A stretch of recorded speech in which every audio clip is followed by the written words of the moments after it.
And now let me shift to Brother Lee.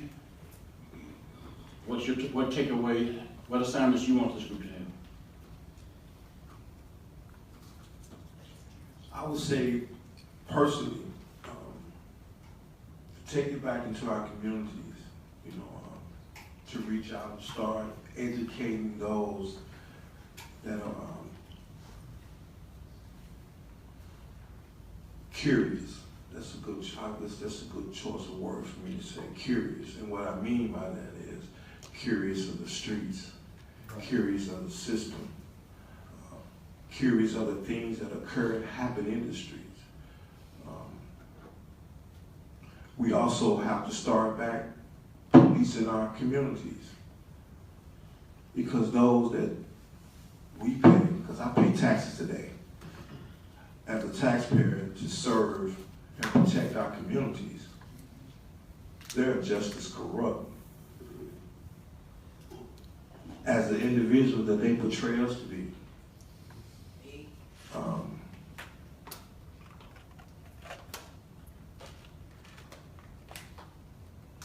I can't really speak like I really want to at this time, Mr. Griffin, because I'm going through some personal issues in my family with the loss of my son by one of those that we say we serve and protect our community. But I do want to share this because it's on my heart. I want this to go as an educational piece to all men of color that are out there in those streets, to know just how important your life really is. See, it's brothers like myself and Brother Muhammad that we've paved that road, that we've been down that road for a lot of these young brothers that just don't know. And they can use our experience, I can say my personal experience, to take back into your communities. I don't care whether you're from the Heights, from the South End, East End. There's somebody out there that need to hear this, that's looking for a way out. And they need to hear this. Because a lot of times, and I talk to a lot of these young brothers, a lot of times they feel their only way out is prison or death. And that's sad. I recall back in 1994, a group of individuals, we were in Cleveland, Ohio, and we were taking a tour going to Baltimore. And we were doing a summit. And we had 14 and 15-year-olds at that time planning how they want to be buried. Here it is, 2019. And we have 14 and 15-year-old men here in the city of Little Rock now that don't know if they will wake up and see the next day. We don't own no planes, we don't own no boats, we don't own no ammunition factories. So how are they getting into our community?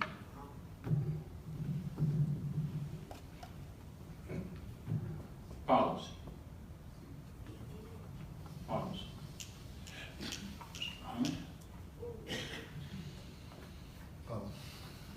Homework.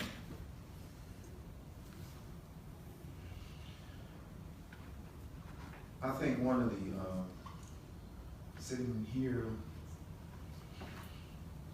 behind my cell, I would say to you, stop allowing the media to frame your thinking when it comes to those who are incarcerated. That's a big part of still seeing people who are incarcerated as worthless, as useless, feeling that I've committed a crime and I don't deserve a second chance. So we have to stop allowing the media to frame our thinking when it comes to those who are incarcerated. Investigate yourself. become a part of an organization that's dealing with prison reform, or just Google some things. Get around somebody who's been to prison. I've heard, stand up. If you did not know him, you would never know that he spent 19 years in prison. 21. Mike, stand up. If you did not know that this guy right here spent time in prison, if I didn't tell you that, you wouldn't know it. But when we look, when the media gives you a perception of people who have caught a crime or committed a crime and caught a charge, they automatically want to give you the worst perception of that individual. So we start to think our hearts become hardened because, you know, we're humans and we may not be on the drugs, or we may not be on the alcohol, or we may not have grown up in poverty, or we may not have been introduced to violence at the age 5 or 6 years old. We may not have been introduced to any of that, so we don't really understand it. So when the media comes to you with this rhetoric, you're prone to believe it. So when policy, it's time for us to look at and to make changes to policy, our hearts won't let us because of our reference of thinking coming from the media. Be ye good Christians. Be ye good Muslims. Good Jews.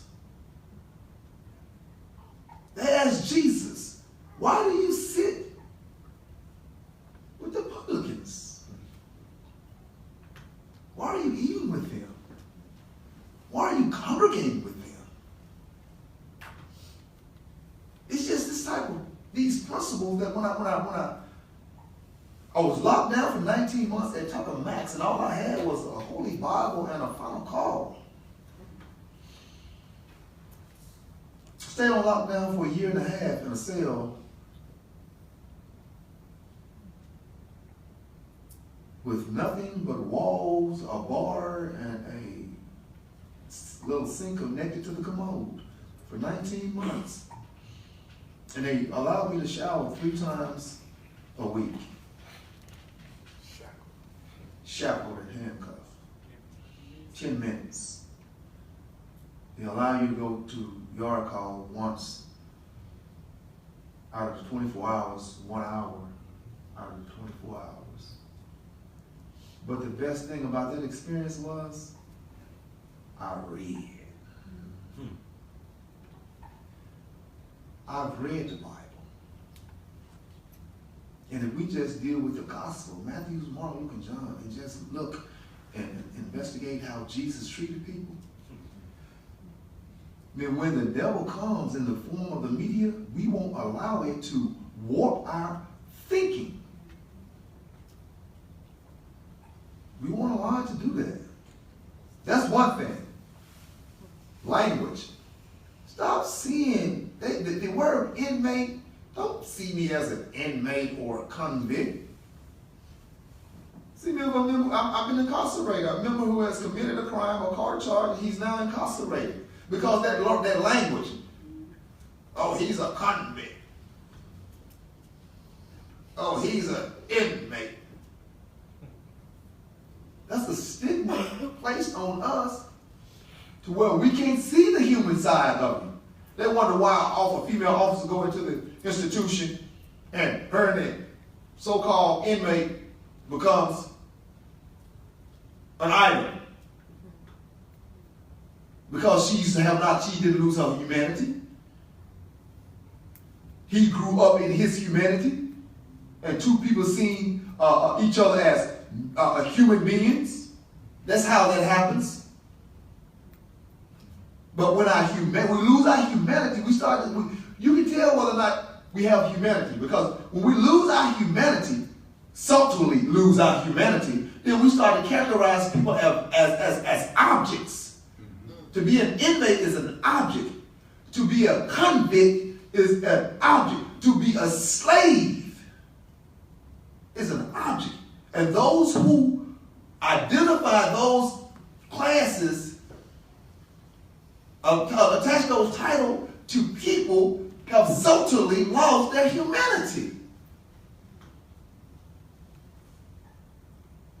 And we're not able to vote on policy that changes the system, even though it benefits us all in the long run.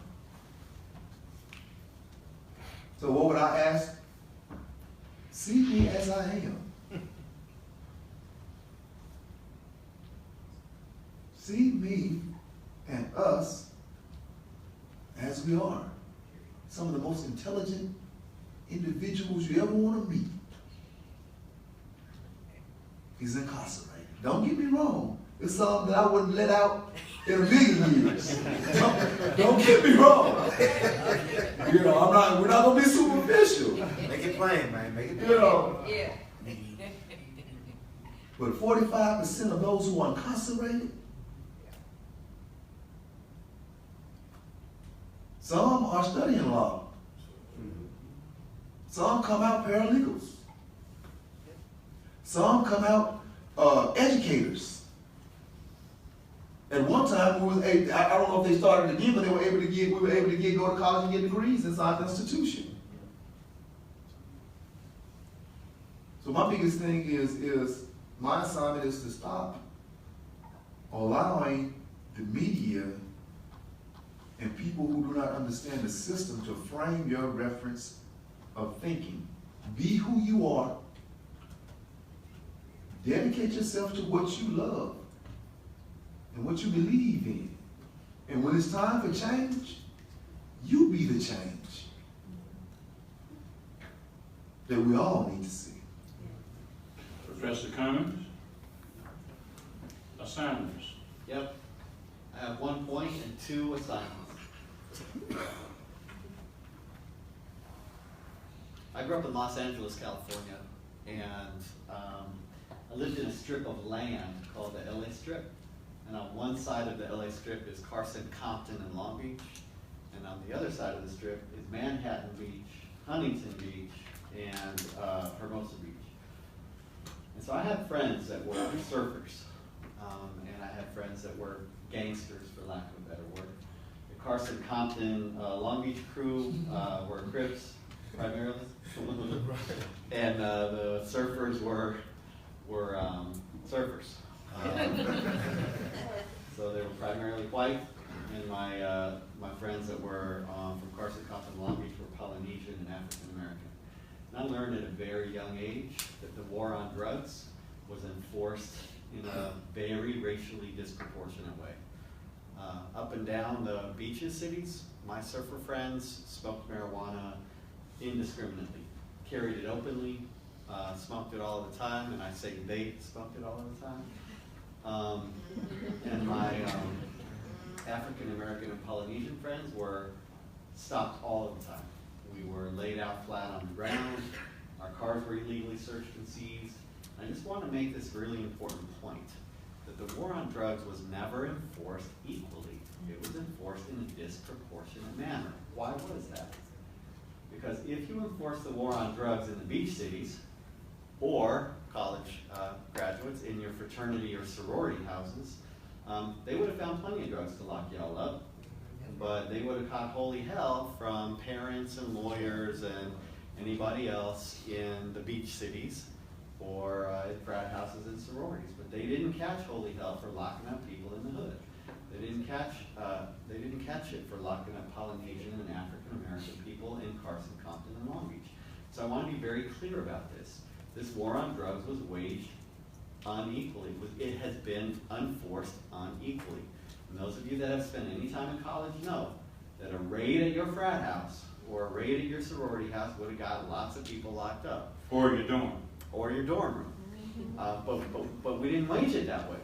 As Brett Flowers said earlier, we waged it on poor people that had less power and less ability to fight back. And so I want to be very clear that whoever's locked up has been locked up in a system that enforces the law disproportionately.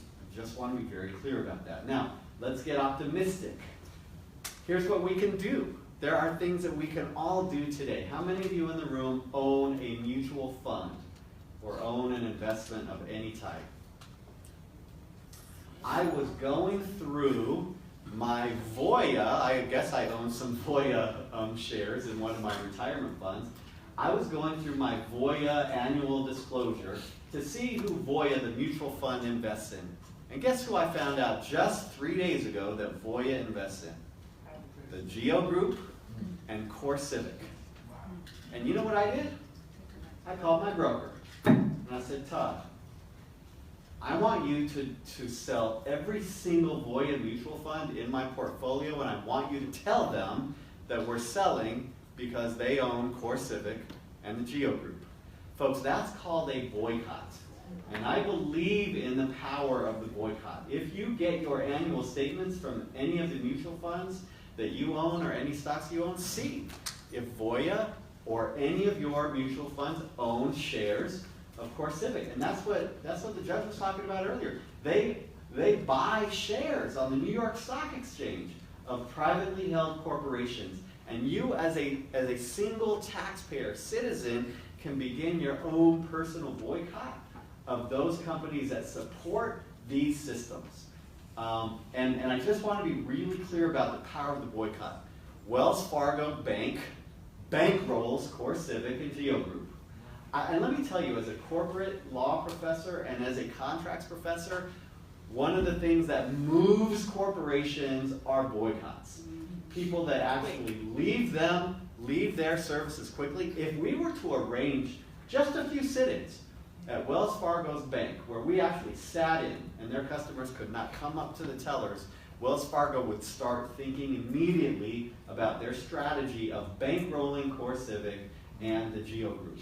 And I'm just saying that those are things that we can begin today to take an active role in deciding that we're going to boycott those individuals that support those corporations that support mass incarceration and that support the private prison companies. We can do that today, and we can make a difference that easily. The other thing that I would suggest that we can do, and this is for my students in particular, and students where I'll leave in here in about 3 minutes because we have contract law to go study. But one of the things that you students can do is we have a legislation drafting class at this law school. You can actually get with Representative Flowers or any of the other legislators that serve us, and they can talk to you about legislation that they would love to see drafted. And you can get credit to draft legislation that might outlaw private prisons in the United States, or that might ask for a constitutional amendment to drop except as punishment for a crime from the 13th Amendment in the state. There's a legislation drafting class you can take where whatever your politics are, you can help draft legislation that matters, that makes a difference. You can also become a representative of the people. If you want to run for office in your hometowns or in your areas, you can actually become a representative that can make a difference from a policy perspective. And one of the things that I feel like is really important having a law degree is that you learn in law school how to be problem solvers. One of the things that we are trying to teach you is how to resolve issues and solve problems. And so those are things that you can do.